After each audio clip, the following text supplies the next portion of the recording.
Good morning, everybody. It's Joni at Granny J Clay. At least it's morning here. We have a beautiful sunshiny day today. I was just going to sit down and put resin on the pieces that I made yesterday, and believe it or not, I did make a video on it, but I got all done and it wouldn't save my video. So I am still trying to figure out what I'm doing wrong. I'm doing something wrong. But anyway, I'm going to figure that out later today, and if I do, I'll make a video for you on more framed pieces. But I just thought I'd show you how I put my resin on. This is my resin. I use J Diction UV resin. I order it in the 500 gram. It says hard type. I'm not exactly sure what that means, but it's a big bottle, and it goes a long ways. So all I do is I take this and I put as much as I want on a piece, and then I have these. These are called disposable micro applicators. You see them? They're like tiny little paint brushes. So I use this, and all I do is very lightly, and I try not to get bubbles. Sometimes you do, but I still go over the resin with a lighter when I'm done. And what I tend to do is when I have one piece that I've got resin on, I take it right up to the frame, sometimes right onto the frame, most of the time right onto the frame. So I know that the frame will stay on. I want the resin to touch it. And I've got it on a tile so I can swivel it, which is perfect for what I needed to do. And so I just wanted to show you how I did this. And then I'll show you some bubbles there. I'll show you how I do get some bubbles out though. And you know, I kind of go back and I check around the edges. It wants to pull away sometimes from the edge if I don't get it under the light right away. So I'm going to go back and check. And then I'm going to lay that down for just a second. And I'll bring in I got this little torch that I bought, and it just is very easy. I just push the lever down here and I torch it off like that, and it pops the bubbles. Hopefully you can see that. And now what I'm going to do is I'm going to put this under my UV light, and I'm just going to let it sit there for a second, and then I'm going to bring it out, and I am going to do the rest of them. I should show you, I did put this on Facebook, but I made some more lapel pins, and these are little birdies with their rain boots on. I haven't resined the back yet, but I plan to.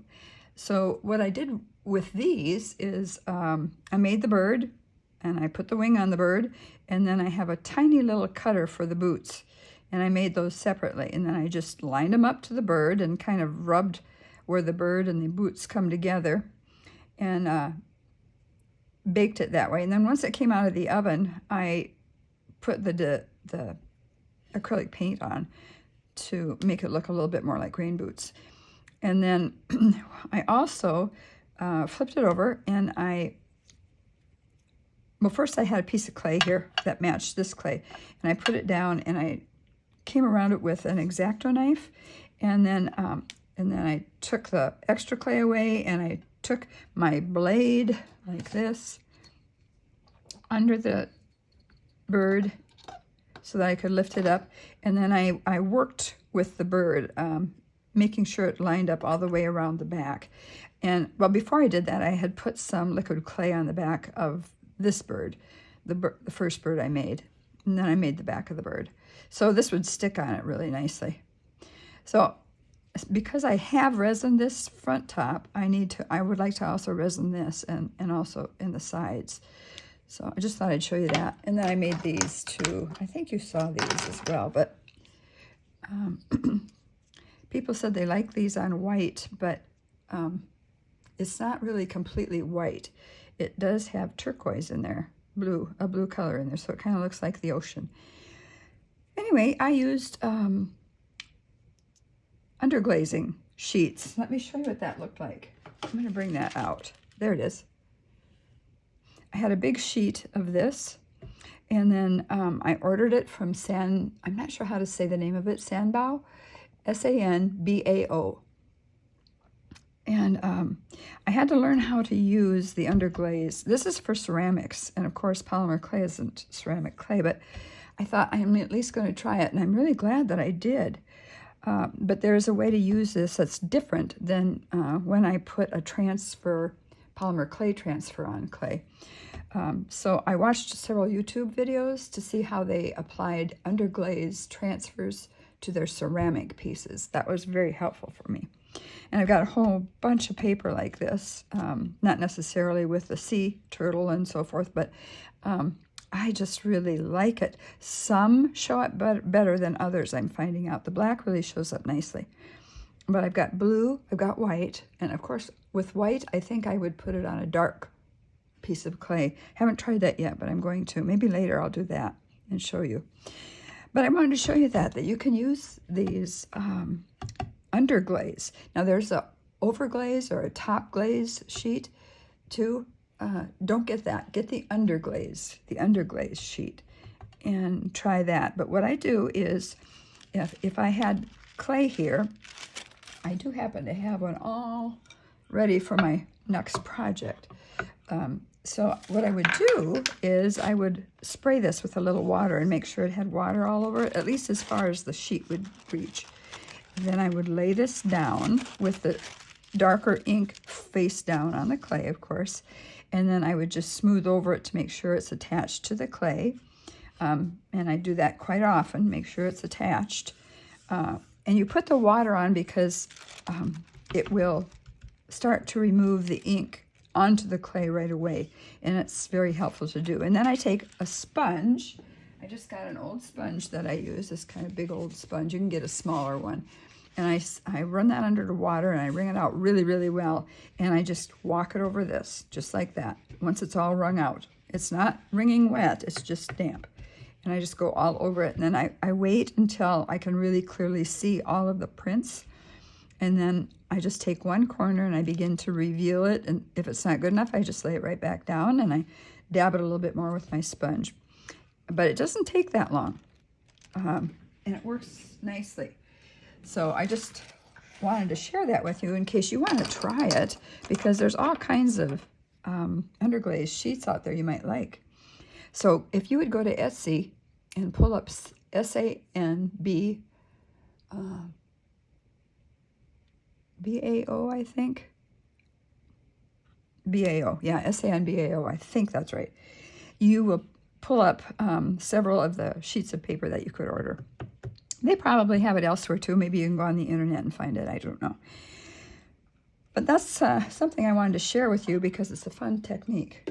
Okay, let me just pull this back out. And I will do one more with you. See how nice that looks? It sure makes it pop, doesn't it?